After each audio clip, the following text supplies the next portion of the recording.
ADEC's Smart Start program offers first-time practice owners their deepest discounts on equipment and furniture for 2 years, plus other savings and complimentary services. Ask your ADEC rep for details and start smart with ADEC.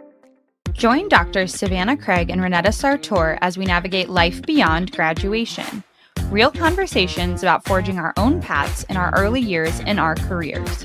There's a reason it's called practicing dentistry. All right, everybody, welcome back to a very special episode of Beyond Graduation.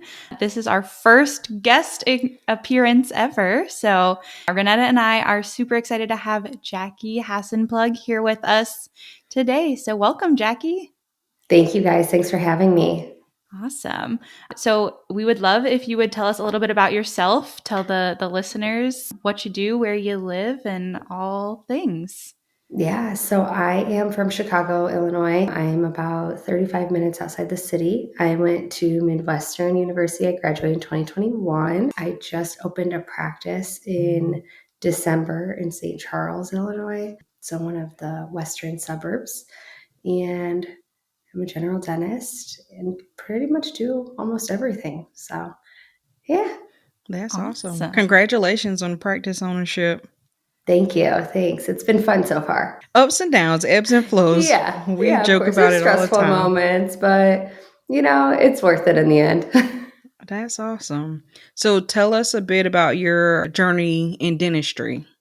Yeah. So I, growing up, had a lot of dental work done. I had impacted canines and was in the ortho chair for 7 years. My first round of ortho, the orthodontist at the time missed that I had impacted canines. So I went through expansion and all this ortho for 3 or 4 years. And then he took everything off, did the final pan, and was like, oh, we got to start all over. And my mom was like, time out. Like, we just finished. What do you mean? So she dragged me to like a million different orthodontists. I'm not kidding. I think it was like 15. And she's like, we're not extracting teeth. Everybody was giving us treatment plans to extract teeth. She's like, no, we're not doing it. Like, find another way.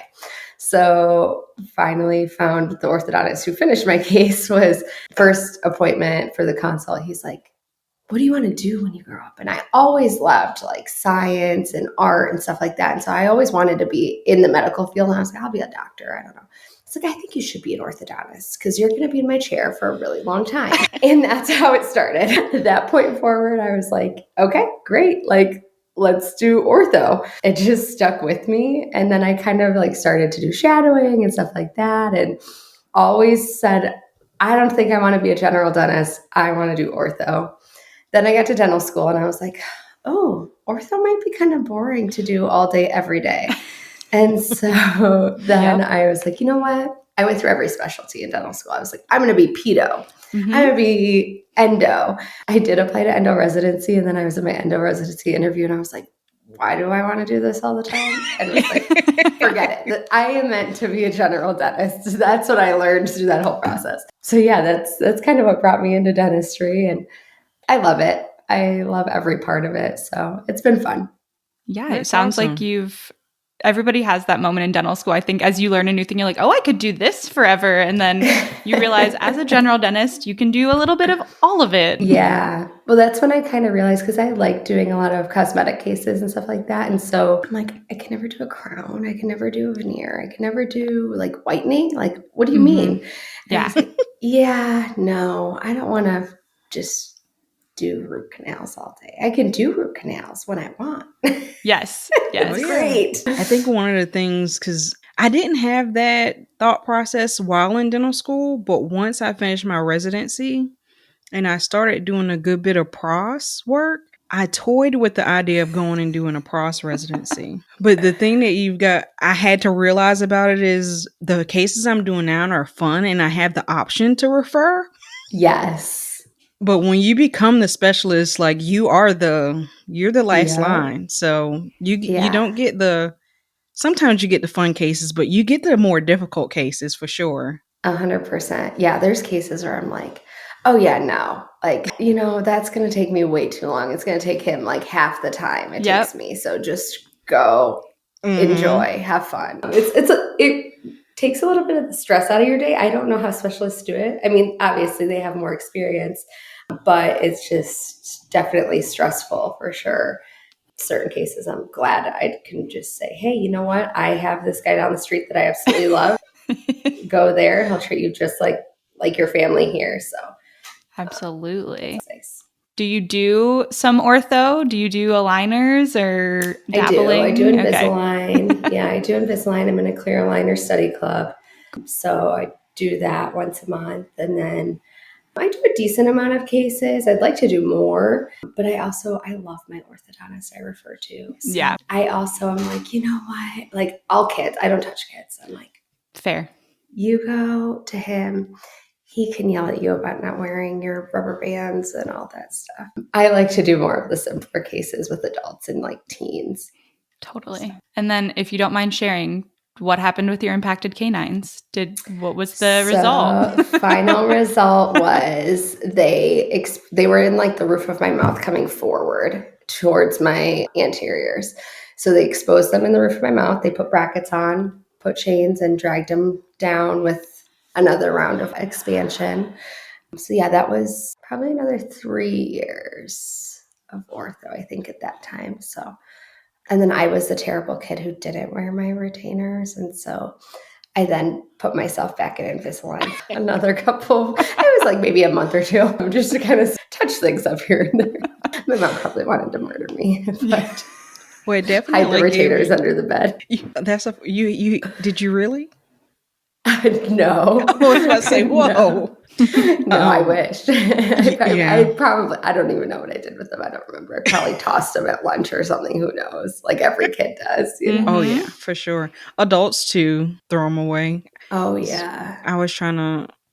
One time I tried to use like the spring Holly retainer to move one of my lower teeth, and I definitely threw mine away. So it's easy to do. That's why I like preach to patients. I'm like, put it in your case. Do not wrap it in a napkin. And sure enough, I'm like, did you? And they're like, yeah, I wrapped it in. It's okay. It happens. So often.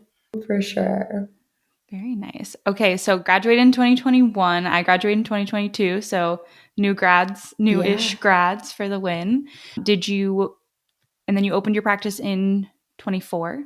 24, yeah. Okay. Like, I don't know if we can even count it as 24. It was literally the day after Christmas. Okay. So, like, the last week of the year. Well, that's a great Christmas gift, right? It was. When I signed my lease and everything, I didn't really calculate, like, oh, we're going to open at Christmas time. So as it got closer, I'm like, oh my God, like, the most stressful time of the year, I'm opening an office.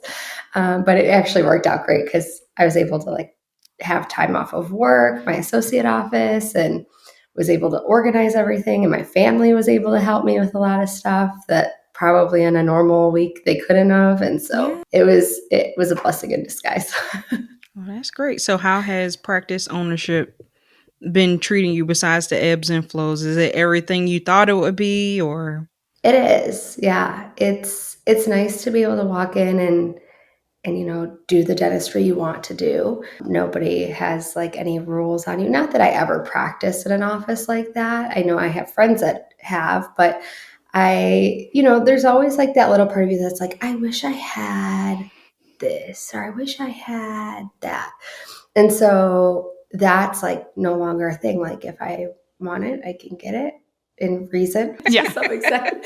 Yeah, I think that could be part of the problem too for us too, because it's like, oh yeah, I want that, I'm gonna get that, but will I use it? Well, that, and then you see the price of things, and you're like, I don't really need that anymore. You're like, that was like a nice want, but like I can wait for a little while. Business owner brain versus doctor brain, like 100%. It does play a role. Like I know I would like ask the owner doc of my associate office, like, can we get, and he's like, that's a want, not a need. And I was like, okay, that's fair. That's very fair. So I'd be like, okay, he'd reel me back in a little bit. He's like, this is not dental school anymore. You don't have every instrument under it. I'm like, yeah, you're right. Wasn't that lovely though? We could just like hold our hand out, and in dental school, we had it. Do you remember like the matrix beans of like the Garrisons, and like people would take like a handful of them? And so I taught for a little bit too. So Oh, cool. I taught for like, I don't know, 6 months at Midwestern. They asked me to come back. And so it was fun. I was in the clinic, but I would see these kids like take like a handful of the beans and then they'd use like 2 and then they'd toss the rest in the garbage. I'm like, that's like $30 you just threw out. Yes. Yes. And they're like, what? And they're like, Right. yeah, whatever. So they keep throwing it out. I'm like, well, that's why your tuition's so high. Hundreds of cotton rolls just to the wind. Yep. So I went to Ohio State and we had to like buy our electric hand pieces, which is a whole other thing. But we had like these special cleaners and lubricants and we would just be like, shh, like for 5 minutes. And one of my classmates bought her own practice and uses the hand piece. And she's like, that's $200 a can. Like we were just like, she's like, 1 squirt, you get 1 second. Like they should tell us these things. Like, you know.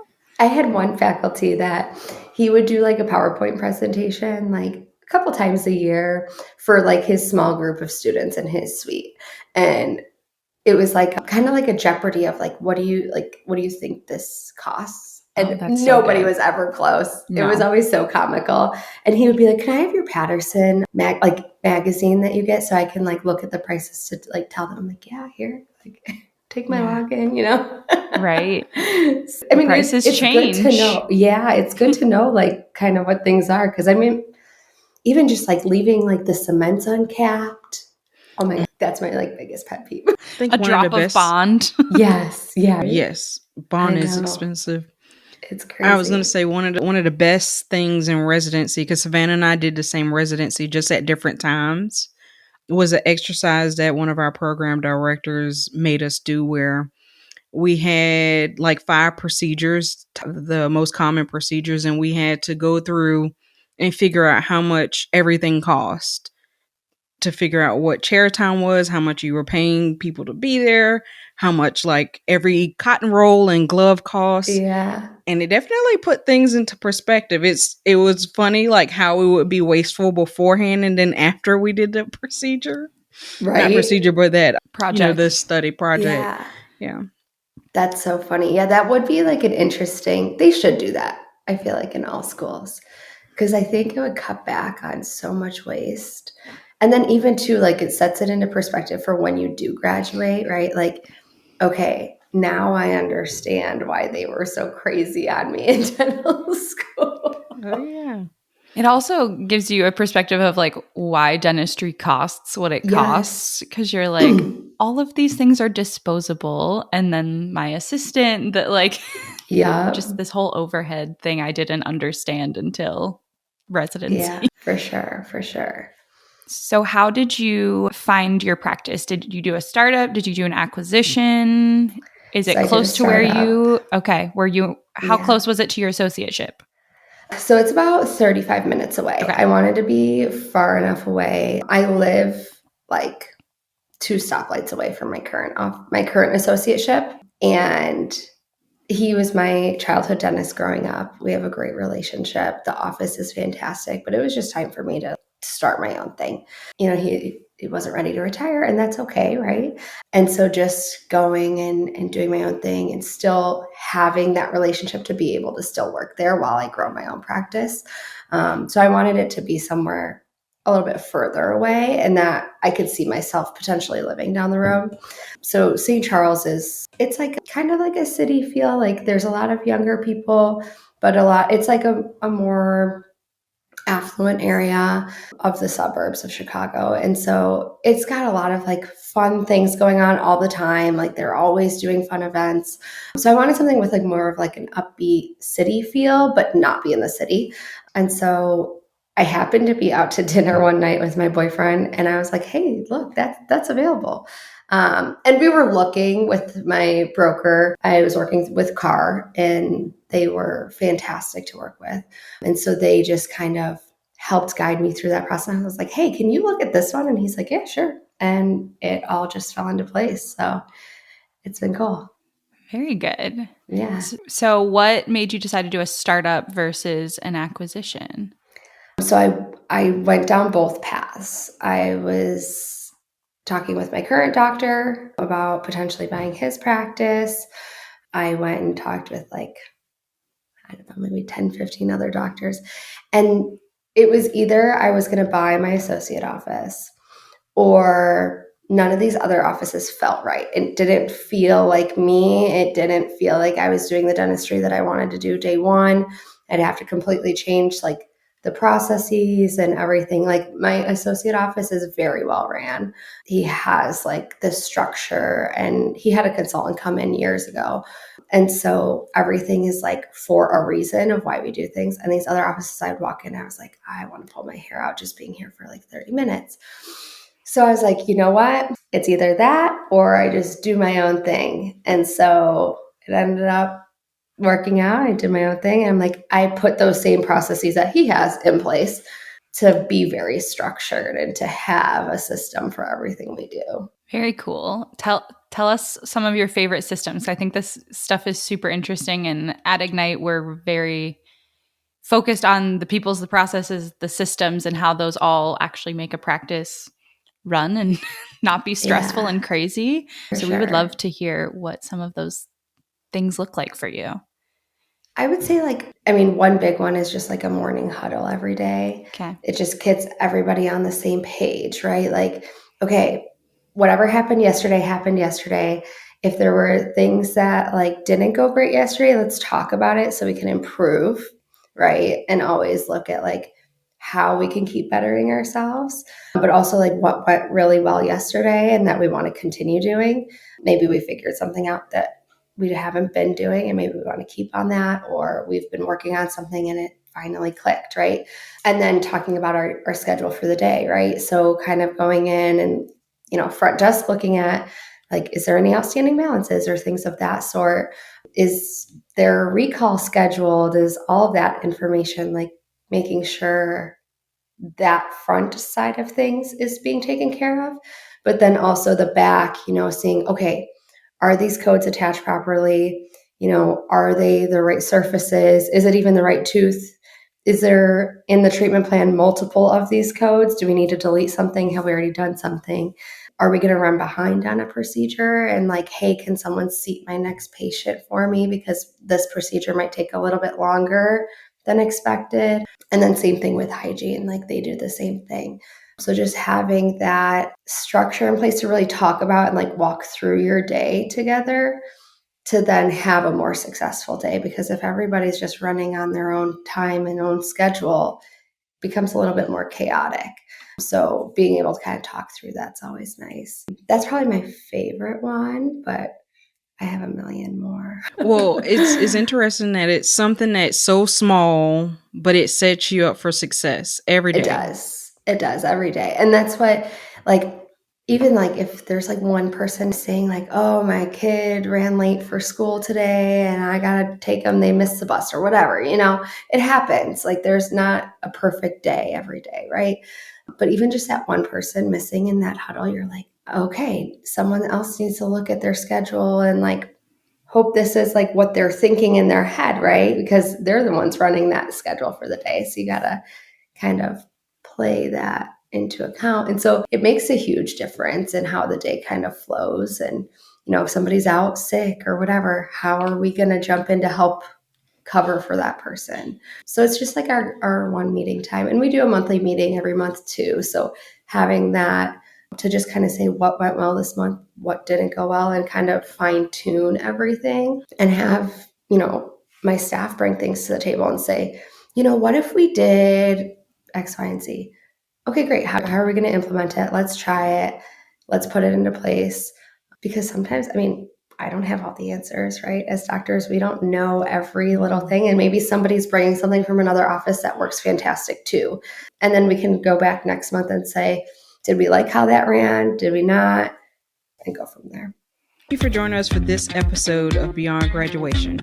If you enjoyed this week's episode, be sure to share it with a friend. Connect with us on social media at Savanah Craig DDS and at Dr._Sartor.